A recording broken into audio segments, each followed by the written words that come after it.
et bienvenue pour ce second module. Dans ce module, on va parler de l'énergie de l'or et la travailler pour voir comment est-ce que vous vous sentez par rapport à ça.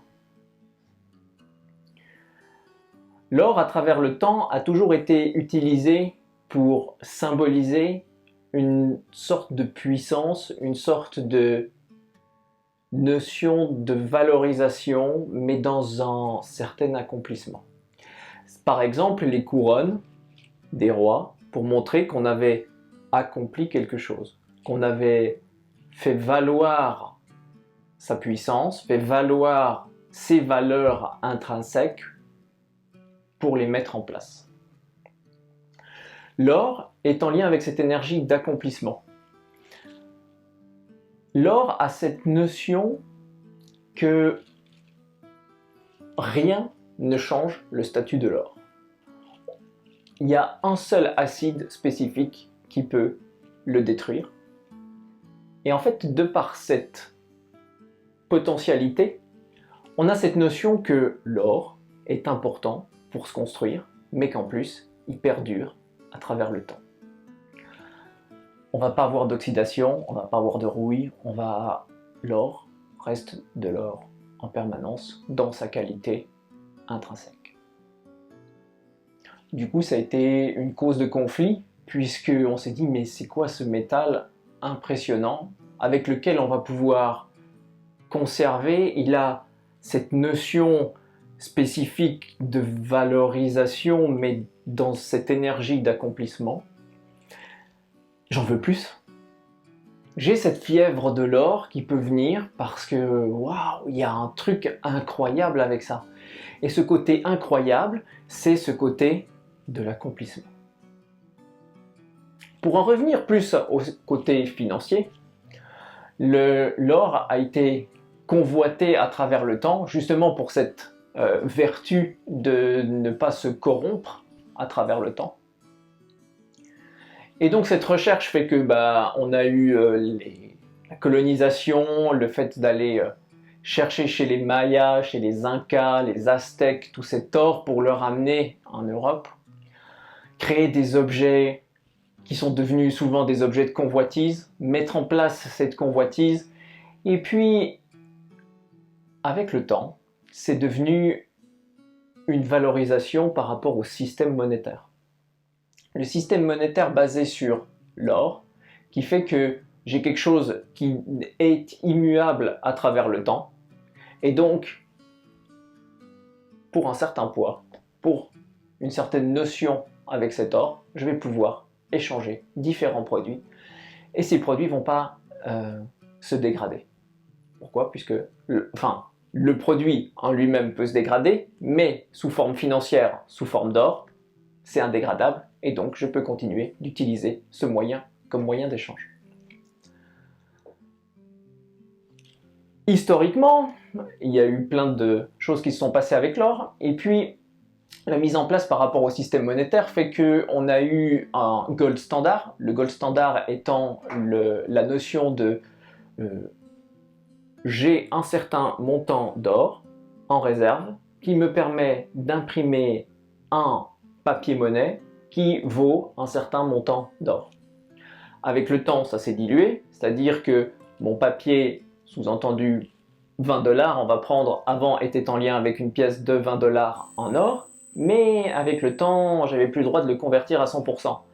J'ai eu donc cette dégradation qui fait qu'après, je le convertissais pour 40% de la valeur, puis 10%, puis en 1971, en 1971, on a cette notion le gold standard est tombé. Les accords aux États-Unis ont fait que, en fait, on n'avait plus besoin d'avoir ce gold standard, on n'avait plus besoin d'avoir de l'or pour pouvoir imprimer du papier-monnaie. Et donc cette notion de convoitise, d'exploitation de l'or pour pouvoir générer du revenu, de la consommation ou autre, l'énergie a complètement changé, puisque c'est sorti du système monétaire. Au jour d'aujourd'hui, en 2020, avec la problématique de la pandémie, on peut voir les cours de l'or qui montent et qui sont encore en train de monter, simplement parce que les gens se disent bien qu'il y a un truc qui joue pas. C'est inscrit en nous, cette notion du avant. On avait une pièce de monnaie en or qui avait un certain pouvoir d'achat. Et puis maintenant, on n'a plus rien. On a un bout de papier, mais qui reste un simple bout de papier. Et donc, le problème du bout de papier, c'est que mon pouvoir d'achat diminue au fur et à mesure. Les gens retournent à l'or parce que le prix de l'or augmente pratiquement de la même valeur que le papier-monnaie se dévalorise. Et donc du coup, si je veux avoir une stabilité dans ma fortune et dans, pas forcément mes revenus, mais dans ce que je peux utiliser comme revenu, et ben, de convertir mon papier-monnaie en or fait que potentiellement, dans quelques années, je pourrais acheter la même quantité de produits avec ma pièce en or, mais pas forcément avec mon papier-monnaie. L'or est donc en train de revenir à cause de l'incertitude économique actuelle, mais malgré tout, les notions de base, en lien avec l'énergétique qui est derrière, n'est pas vraiment un lien purement économique. Pour revenir à cette notion purement énergétique, on est dans cette énergie de l'accomplissement avec l'or. Cette énergie de l'accomplissement, c'est ce que recherchaient aussi les alchimistes. C'est la notion du « l'or m'intéresse pas parce que c'est de l'or et que je peux acheter des choses ». Ça m'intéresse parce qu'avec cette énergie-là, je vais pouvoir avoir cette impression d'avoir quelque chose en moi, de posé, me sentir accompli. Et donc, si je suis un être accompli, j'ai plus cette espèce de quête, de recherche de qu'est-ce que je dois faire, de où est-ce que je dois aller, de qu'est-ce que j'ai à accomplir dans la réalisation, dans faire des choses. J'ai simplement cette notion du « Ah ouais, tout est là. Je suis qui je suis, je me sens accompli, je fais les choses parce que j'ai envie, je mets les choses en place parce que j'ai envie,